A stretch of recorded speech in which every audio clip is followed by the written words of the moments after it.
Meus irmãos, bom dia a todos. Graça e paz seja com todos, amém? Deixa eu dar um breve aviso antes, avisar que o pastor Miguel não está presente agora pela manhã, porque está na igreja do Batista do Jardim Botânico, ali na igreja do pastor Jude Clay, está levando ali a palavra agora pela manhã, mas disse que se Deus quiser estará conosco aí no nosso momento de comunhão, no nosso almoço que faremos hoje, né? Só para confirmar isso, ninguém está autorizado a levar quentinho, né? Todos nós deveremos ficar aqui hoje, se Deus quiser, se possível, é claro, para termos esse momento juntos, como igreja, né, estarmos fortalecendo uns aos outros e motivando uns aos outros também a permanecerem firmes na fé. Amém? Amém. Bem, por favor, abra sua Bíblia no segundo livro de Reis, capítulo 20.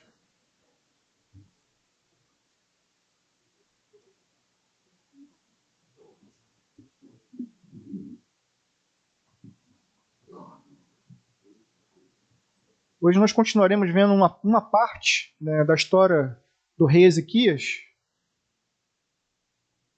E o tema da nossa mensagem hoje é uma nova vida para viver. Né? Uma nova vida para viver. E eu queria começar, antes de fazer a leitura, fazendo essa pergunta para você. O que você faria se você tivesse uma nova vida para viver? Uma nova chance de viver? Eu penso nessa pergunta, pensando especialmente em casos que talvez você conheça, né, de pessoas que passaram por uma experiência de quase morte, né, e sobreviveram, e aí elas têm uma nova chance, né, de viver. E eu conheço alguns casos desse tipo, né? E geralmente o que a gente vê é que as pessoas elas assumem uma espécie de compromisso pessoal, né, de tentar acertar todos os seus erros, né, de tentar ser um pai melhor, um filho melhor, uma esposa, um marido melhor, né? E em alguns casos também até tentar ser um servo de Deus melhor diante dessa nova oportunidade que eles estão tendo. Mas quando eu penso nisso, eu lembro muito de um filme que eu assisti que carrego na memória e é um dos meus maiores arrependimentos de não ter assistido no cinema, que foi o filme do resgate do soldado Ryan, né? James Francis Ryan. Eu nunca esqueço essa frase. Ryan? James Francis Ryan, né? E para quem não viu o filme, é a história, né, baseada numa história real, né, com algumas alterações, claro, mas é a história de um soldado que perdeu seus irmãos durante a Segunda Guerra Mundial, todos eles soldados, e aí as Forças Armadas decidem criar uma grande operação de resgate, né? Criam um grupo de homens e enviam esses homens em plena guerra para tentar resgatar um único homem, né? E aí o filme ele levanta uma pergunta já no início que essa missão surge, né? O que esse homem tem de tão importante assim para que tantos homens se sacrifiquem na tentativa de salvá-lo, né?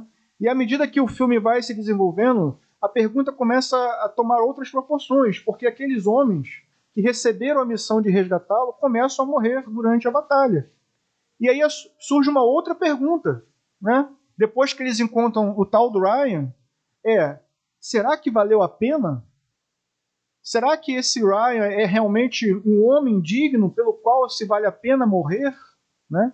E aí uma das cenas mais emblemáticas do filme é quando chega no final, e aí o personagem do Tom Hanks, que é o comandante Miller, ele vira para o Ryan, depois que todos os homens já morreram, e ele diz essa frase icônica, que é: faça valer a pena. E aí o filme termina com o Ryan já velho, no cemitério, diante do túmulo dos seus amigos, aos prantos e chorando diante do túmulo. E ele vira para sua família, ele vira para sua esposa, e chorando ele diz: eu fui um bom homem? Por favor, me diga que eu fui um bom homem, né? E aí implicitamente está outra pergunta, né? Será que eu fiz por merecer? Esse é o tipo de pensamento e o tipo de pergunta que eu queria que você carregasse durante todo esse sermão. O que você faria se você recebesse uma nova chance para viver? O texto que a gente vai ver hoje, ele mostra isso. E a grande pergunta que fica é justamente essa. Queria que você me acompanhasse na leitura. A partir do verso de número 1, o texto que trata sobre a doença de Ezequias. Naquele tempo, Ezequias ficou doente e quase morreu. O profeta Isaías, filho de Amós, foi visitá-lo e lhe disse: assim diz o Senhor, ponha em ordem a sua casa, pois você vai morrer, não se recuperará. Ezequias virou o rosto para a parede e orou ao Senhor. Lembra-te, Senhor, como tenho te servido com fidelidade e com devoção sincera. Tenho feito o que tu aprovas. Ezequias chorou amargamente. Antes de Isaías deixar o pátio intermediário, a palavra do Senhor veio a ele. Volte e diga a Ezequias, líder do meu povo. Assim diz o Senhor, Deus de Davi, seu predecessor. Ouvi sua oração, vi suas lágrimas, eu o curarei. Daqui a 3 dias você subirá ao templo do Senhor. Acrescentarei 15 anos à sua vida e livrarei você e esta cidade das mãos do rei da Síria. Defenderei esta cidade por causa de mim mesmo e por causa do meu servo Davi. Então disse Isaías: preparem um emplasto de figos. Eles o fizeram e o aplicaram na úlcera, e ele se recuperou. Ezequias havia perguntado a Isaías: qual será o sinal que o Senhor me curará? E de que de hoje a 3 dias subirei ao templo do Senhor? Isaías respondeu: o sinal de que o Senhor vai cumprir o que prometeu é este. Você prefere que a sombra avance ou recue 10 graus na escadaria? Disse Ezequias: como é fácil a sombra avançar 10 graus? Prefiro que ela recue 10 graus. Então o profeta Isaías clamou ao Senhor, e este fez a sombra recuar os 10 graus que havia descido na escadaria de Acaz. Amém? Somente até aqui. Vamos orar mais uma vez? Senhor, nosso Deus e Pai, ainda, ó Deus, em Tua presença, queremos colocar a nossa vida diante do Senhor. Queremos pedir, ó Deus, mais uma vez, que o Senhor fale conosco por meio da Sua palavra. Como foi dito aqui, ó Deus, apesar das limitações do pregador, que a Tua igreja possa ser alimentada, que a Tua igreja possa ser edificada pelo Senhor. É a nossa oração, no nome de Jesus. Amém.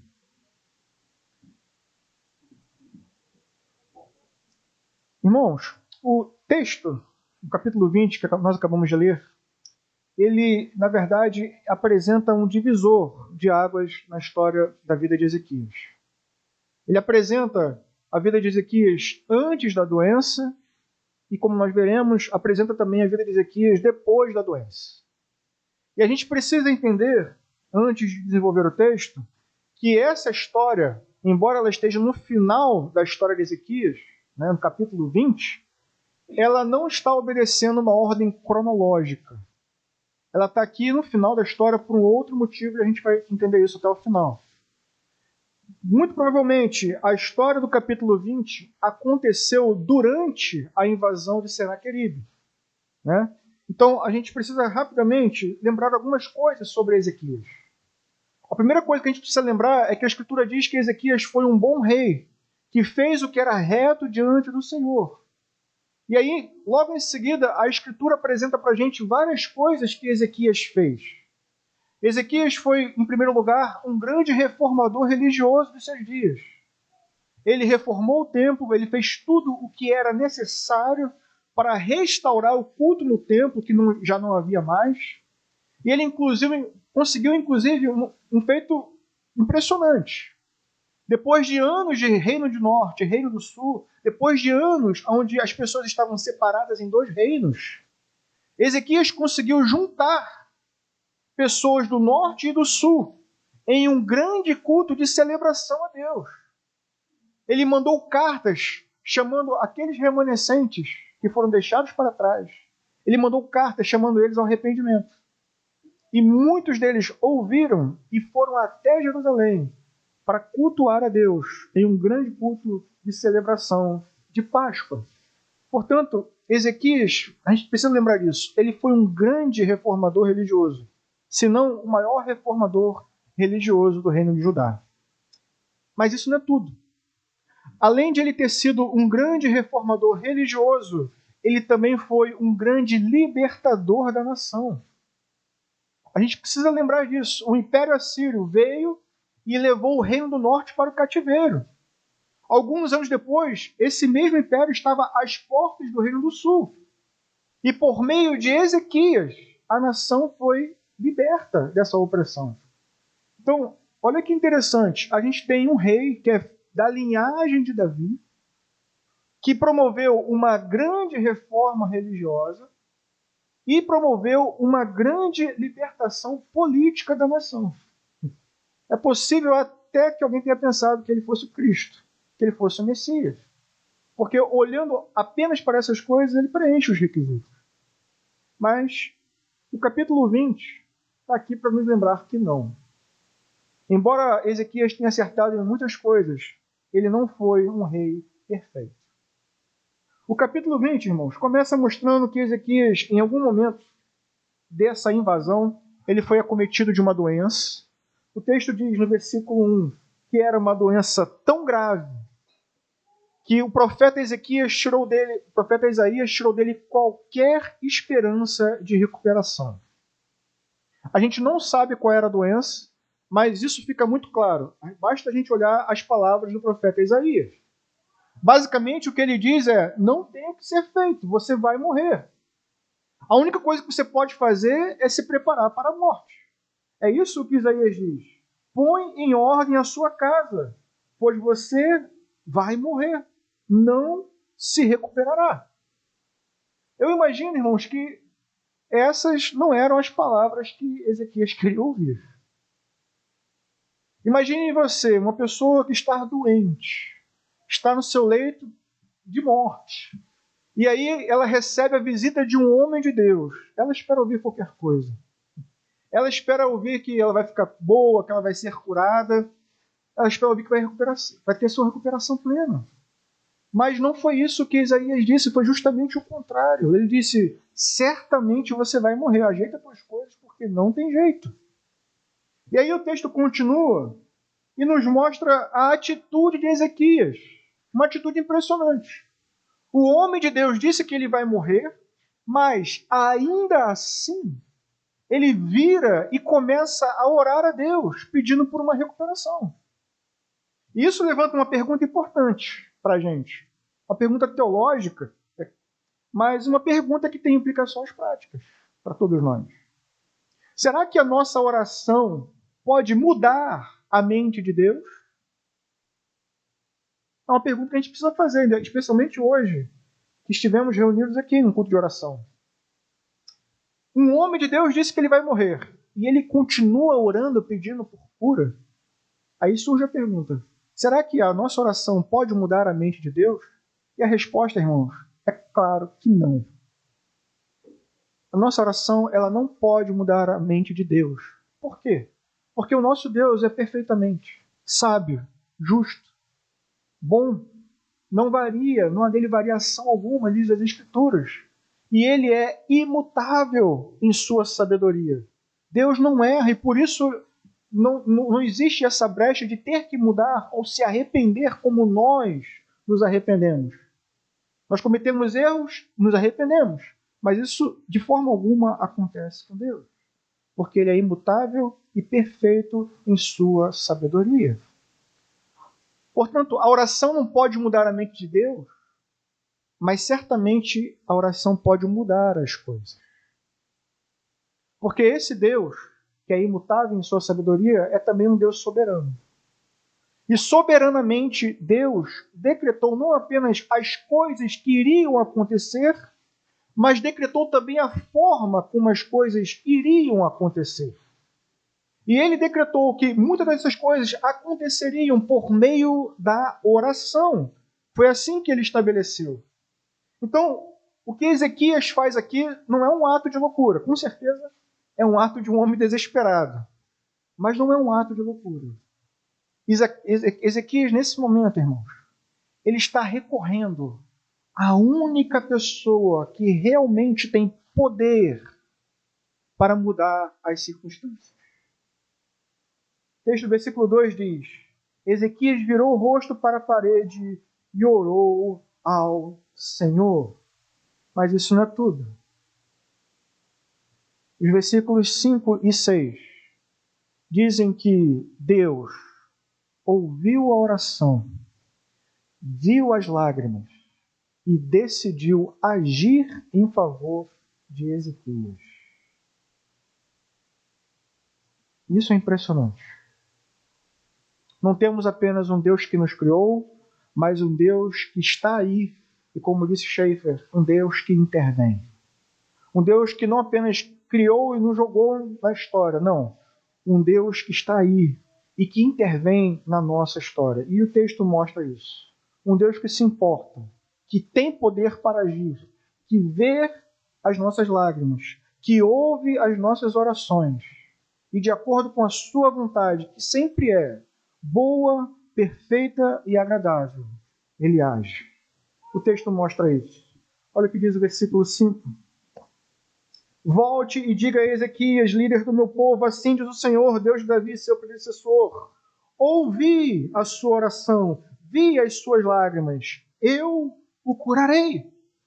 E aí é impressionante o que acontece em seguida, porque no versículo 6, no versículo 7, o texto diz como que Ezequias foi curado. E o texto diz que Isaías mandou colocar um emplastro de figo sobre as chagas, sobre as feridas. Isso é impressionante, irmãos. Porque Ezequias está orando por um milagre. E a resposta que vem é: Deus vai realizar esse milagre. Só que o milagre acontece por meio de um remédio. E isso precisa chamar a nossa atenção. O milagre da cura acontece por meio de um remédio. E isso é uma coisa que a gente tem dificuldade de entender até hoje. A gente frequentemente acha que o milagre é simplesmente quando Deus age de forma direta, espontânea e imediata e a pessoa se levanta e pronto, está curada, foi um milagre. Mas o que a Escritura mostra para a gente, especialmente nesse texto, é que em todos os casos, seja quando Deus intervém diretamente ou quando ele usa outros meios, em todos os casos ainda continua sendo a ação de Deus. Ainda continua sendo um milagre. A cura, em todos esses casos, ela provém de Deus. E basta a gente analisar a história. Se a gente entende que foi o remédio que curou Ezequias, se a gente admite que foi o remédio, o instrumento que Deus utilizou para curar Ezequias, a gente também tem que reconhecer que a mão de Deus, a providência de Deus, estava agindo em todas aquelas coisas. Foi Deus quem mandou Isaías até lá, para entregar finalmente o remédio que ia fazer efeito. Mas vejam, a doença era uma doença mortal. O próprio profeta disse isso. Se o remédio vai fazer efeito, é porque Deus decretou que agora vai fazer efeito.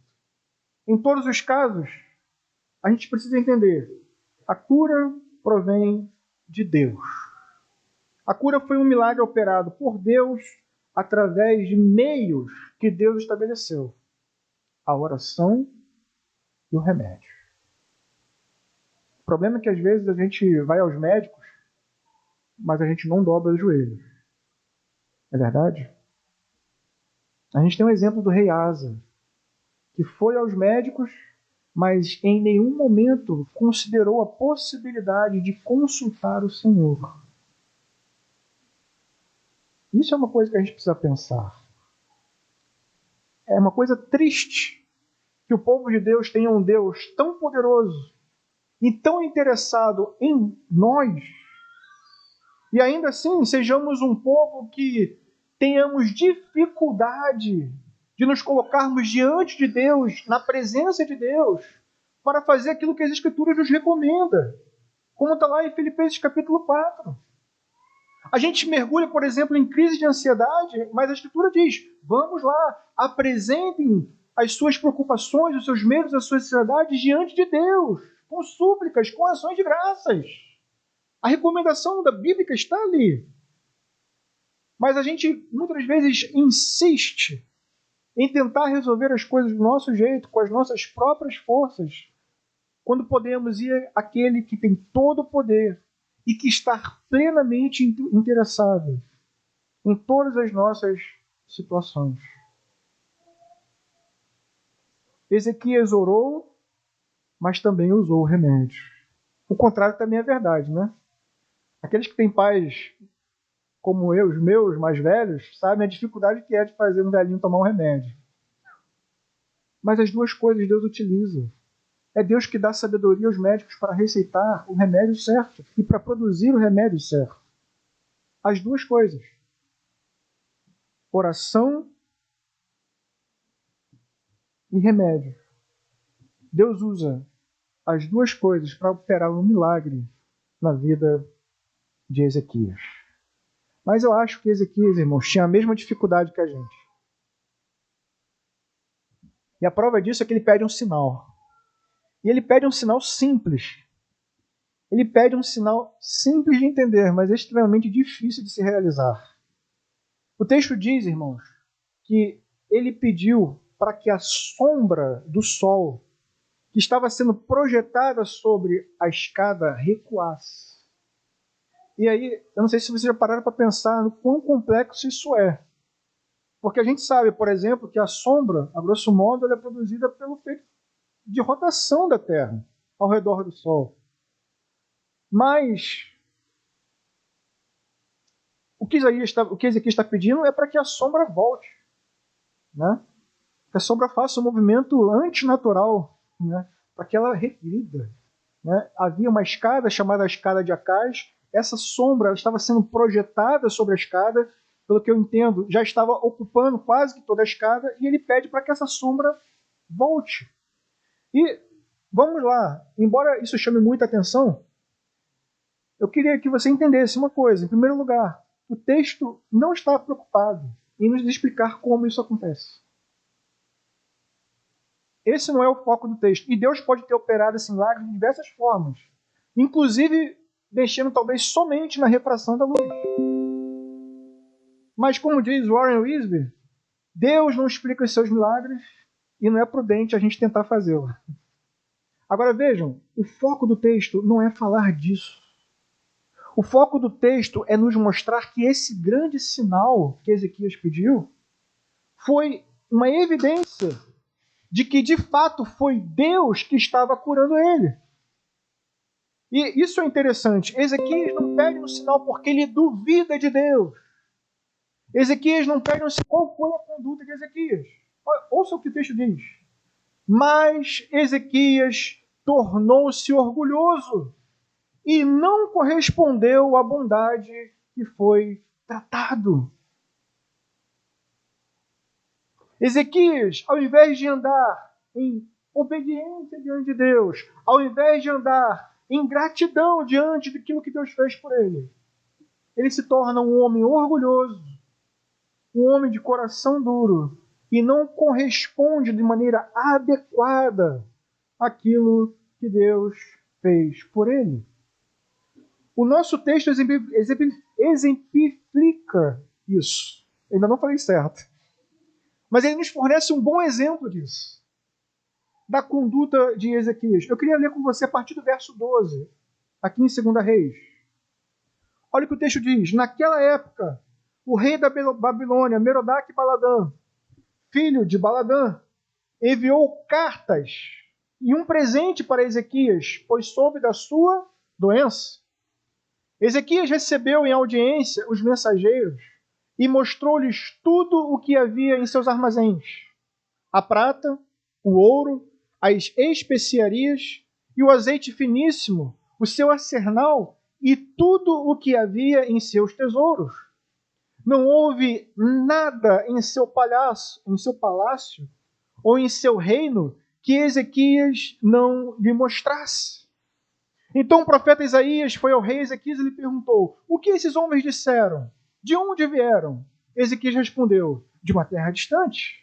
Vieram da Babilônia. O profeta perguntou: o que eles viram em seu palácio? E disse Ezequias: viram tudo. Viram tudo em meu palácio. não há nada em meus tesouros que eu não lhe tenha mostrado. Vejam só, irmãos, eu queria chamar a sua atenção aqui. Uma comitiva da Babilônia, embaixadores da Babilônia, foram até o reino de Judá, o pequeno e insignificante reino de Judá. Eu digo isso dentro de um contexto político, geopolítico. Eles saíram da Babilônia e foram até aquele pequeno reino para saber sobre o que tinha acontecido naquele reino. Aqui no texto de Reis fala que eles foram lá por causa da doença de Ezequias. Em Crônicas vai dizer que eles foram lá por causa do sinal miraculoso. Né? E aí pra gente, irmãos, não faz muita diferença. Porque tanto a cura milagrosa quanto o sinal milagroso da sombra, as duas coisas estão intimamente ligadas. E as duas coisas, irmãos, deveriam ser utilizadas por Ezequias para quê? Para dar um poderoso testemunho. Aqueles pagãos, aqueles estrangeiros, aqueles não crentes, foram até ele para saber o que tinha acontecido ali. Mas, ao invés de dar um poderoso testemunho a respeito da grandeza de Deus, ao invés de dar um poderoso testemunho a respeito dos feitos poderosos de Deus, o que Ezequias faz é mostrar os seus feitos poderosos, as suas riquezas, os seus tesouros. Ao invés de glorificar a Deus, ele encontra uma forma de glorificar a si mesmo por meio das suas próprias realizações. Um orgulho, irmãos, certamente insensato. Ezequias ostentou a grandeza de suas riquezas e o poder do seu reino, ao invés de apontar e dar glórias a Deus.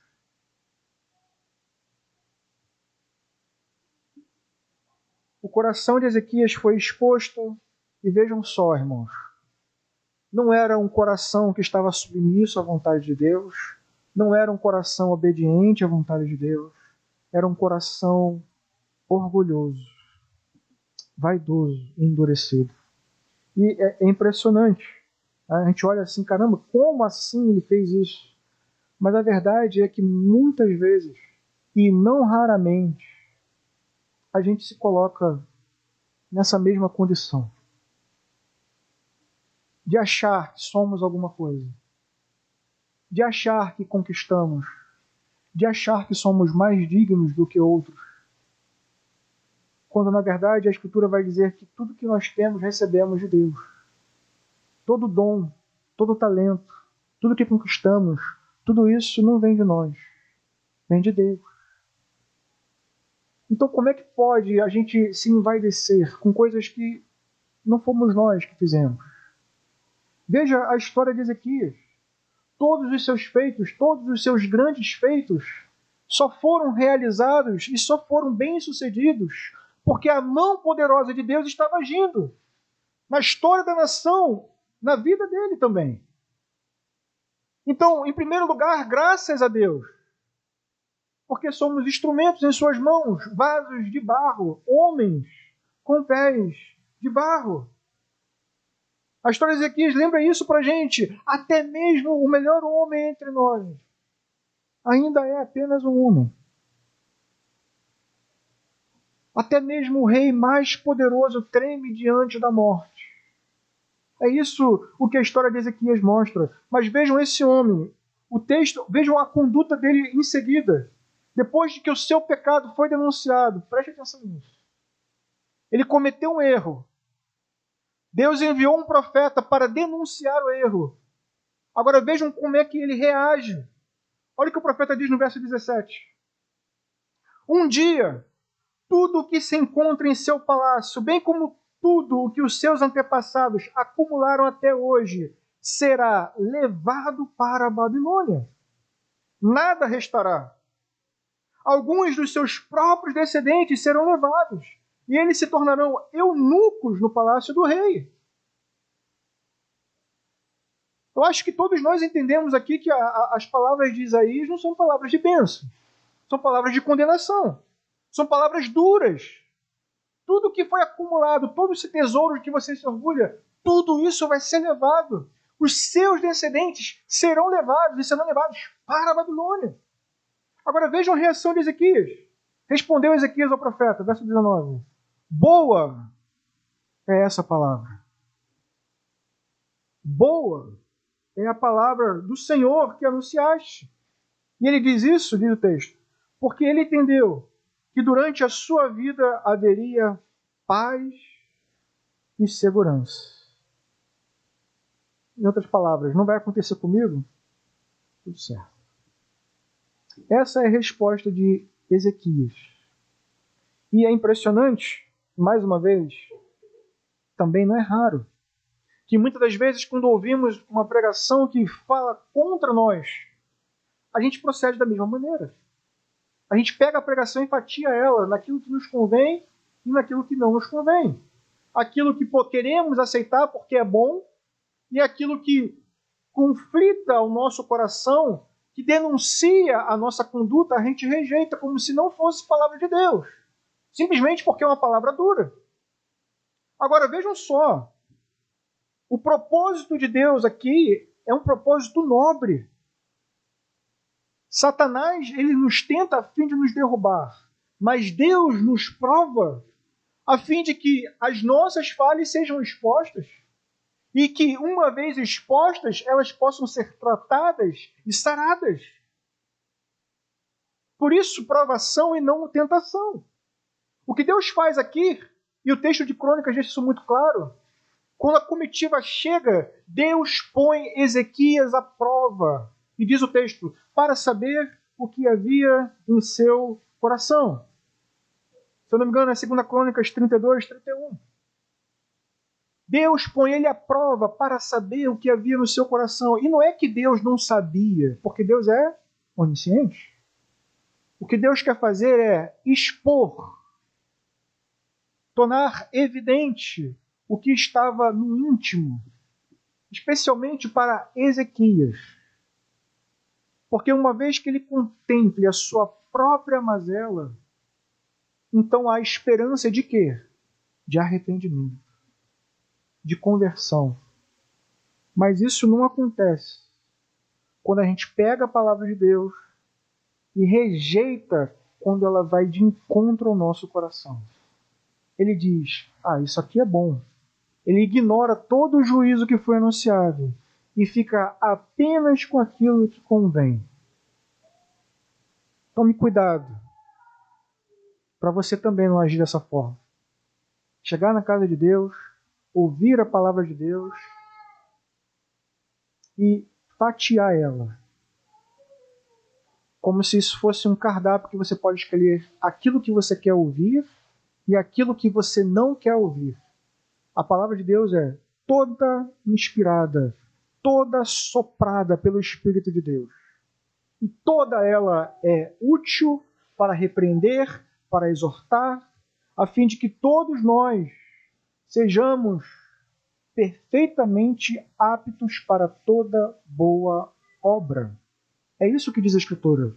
Agora, se você pega parte dela e aceita e parte dela rejeita, você compromete o efeito que ela poderia ter sobre a sua vida. Ezequias faz isso. Ele ouve uma palavra de condenação, rejeita e fica com aquilo que convém. A boa notícia, irmãos, que a gente sabe, é que o capítulo 20 não é o final da história de Ezequias. A boa notícia é essa. A má notícia é que por causa dessas coisas que ele fez, outros iriam sofrer. Já foi anunciada aqui a tragédia. O reino da Babilônia vai vir. E assim como aconteceu com o reino do norte, vai acontecer também com o reino do sul. É isso o que a história vai mostrar daqui em diante. Como é que eles chegam lá. Mas eu queria voltar a Ezequias. Por que será, irmãos, que a história de Ezequias é contada para a gente dessa forma? Todos os seus grandes feitos, e aí ele pega uma parte que aconteceu no meio da história e coloca no final para a gente. É isso que despertou a minha curiosidade esses dias. E a resposta que a gente encontra é uma resposta teológica. É, em primeiro lugar, para que a gente saiba quem Ezequias é e quem ele não é. Vejam só, a gente está falando de um rei, temos visto isso ao longo de alguns domingos, que promoveu uma das maiores reformas religiosas. Um rei que era da linhagem de Davi. Um rei que era da linhagem de Davi e que foi responsável por reunir toda a nação para mais uma vez adorar a Deus. E não apenas isso, um rei da linhagem de Davi, que libertou o reino da opressão de uma nação estrangeira. Como eu disse no início, aparentemente ele tinha requisitos que alguém poderia olhar para ele e falar: caramba, será que é ele? O filho prometido que Isaías tanto fala? Será que é ele que vai nos libertar? Será que é ele que vai trazer essa paz eterna e duradoura? Será que ele é esse filho de Davi que Isaías está tanto tempo falando? Mas quando a gente olha para a vida de Ezequias, para os seus erros, para a sua falta de dependência de Deus, para a sua falta de compaixão com o seu próprio povo, a gente tem que concluir que certamente não é ele. Vejam como é que é a postura desse rei. Tudo o que ele quer é a sua paz, e isso é o que importa. Ele está pouco interessado com o que vai acontecer com os seus súditos. Pouco interessado se eles vão ser levados para o cativeiro. Pouco interessado se eles vão sofrer juízo e condenação. O que ele quer é ser curado. O que ele quer é ter mais vida para viver. E pouco importa o que vai acontecer com o reino. Pouco importa o que vai acontecer com os seus súditos. Pode um homem assim ser o Cristo? Certamente que não, irmão. E é por isso que a história é apresentada aqui no final. Para que a gente não tenha essa falsa expectativa ou falsa esperança de que um homem como esse poderia se apresentar e fazer aquilo que era necessário.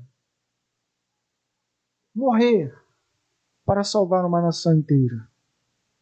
Morrer para salvar o seu povo. Isso era uma coisa que Ezequias claramente, irmãos, não estava disposto a fazer. Mas pela graça de Deus, hoje nós estamos reunidos aqui para celebrar a ceia, porque o corpo dele foi rasgado, o sangue dele foi vertido, a fim de que aqueles que estavam perdidos fossem encontrados. Aqueles que tinham recebido sentença de morte pudessem receber uma nova vida. É por isso que a gente está aqui hoje.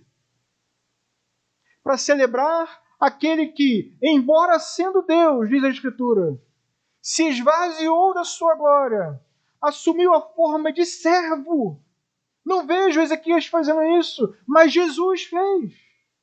Assumiu a forma de servo, a fim de que nós, os seus súditos, membros do seu reino, pudéssemos ser salvos.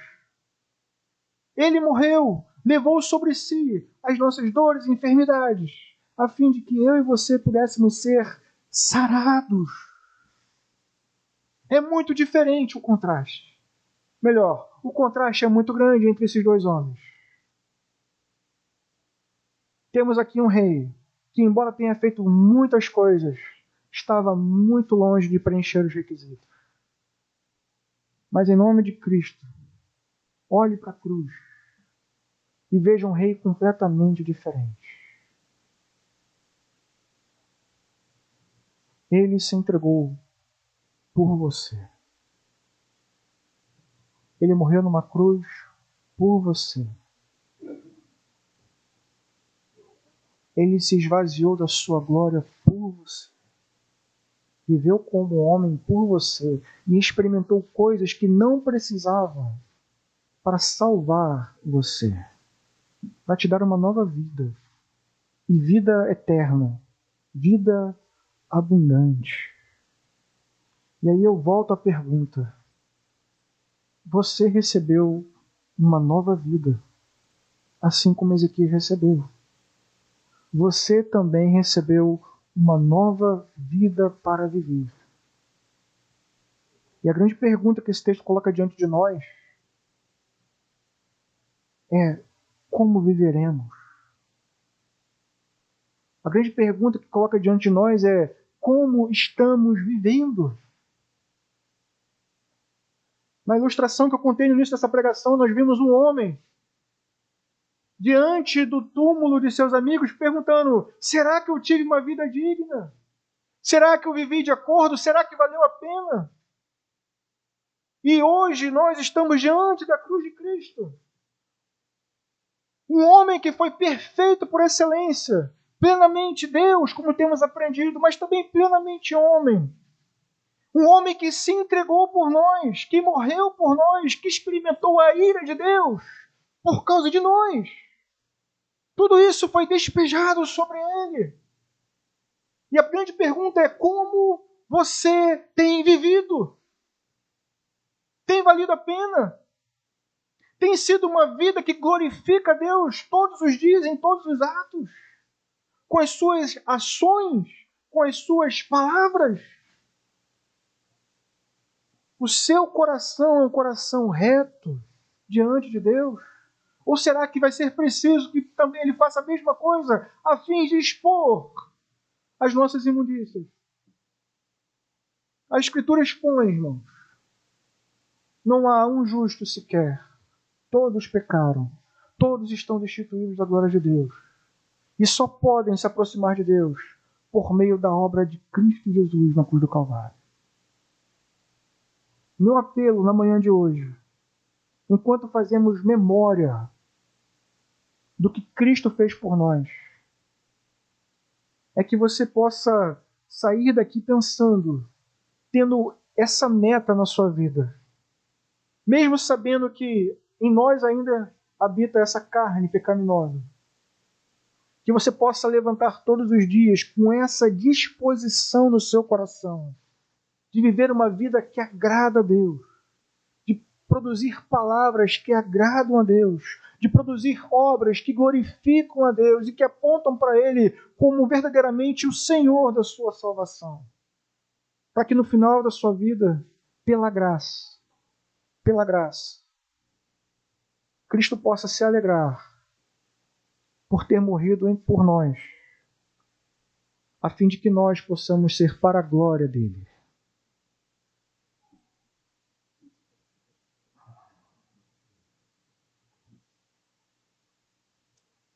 Lá no livro de Isaías, para finalizar, no capítulo 38, Ezequias ele escreve um salmo. E eu não quero ler ele todo, até porque tem alguns problemas ali.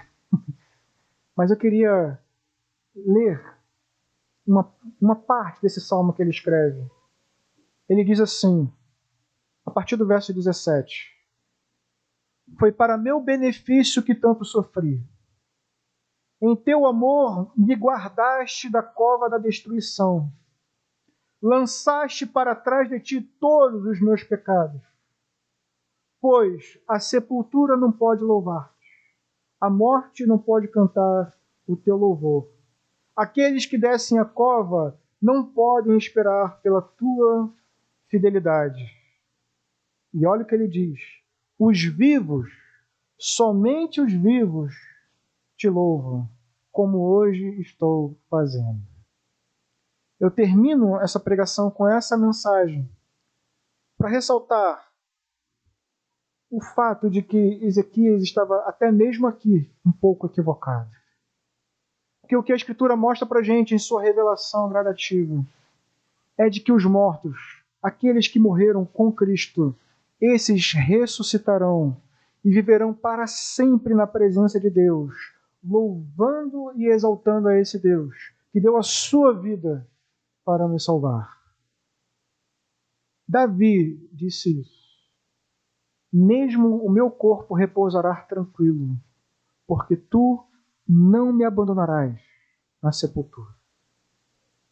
Essa é a verdade preciosa que a ceia também nos lembra.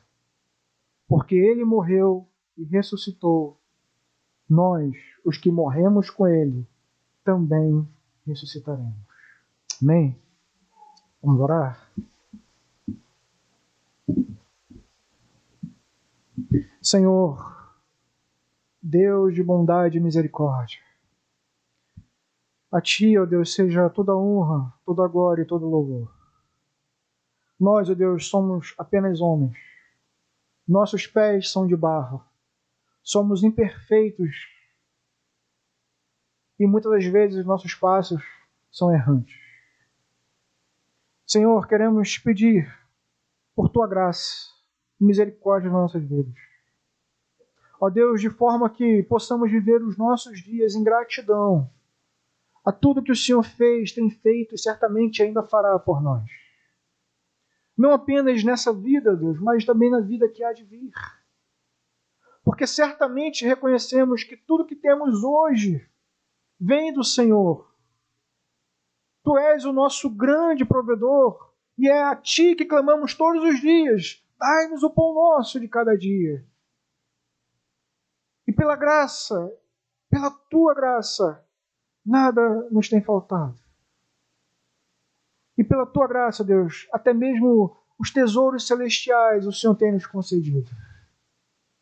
Pai, queremos te agradecer por isso e queremos pedir mais uma vez que a Tua graça não nos falte, que Teu Espírito não se aparte de nós. E sempre que necessário for, ó Deus, expõe o nosso pecado, a fim de que possamos tratá-lo e sermos curados pelo Senhor. Ó Deus, queremos viver os nossos dias em retidão, louvando ao Senhor por tão grande salvação. Trabalha em nós, ó Deus. Nós somos fracos.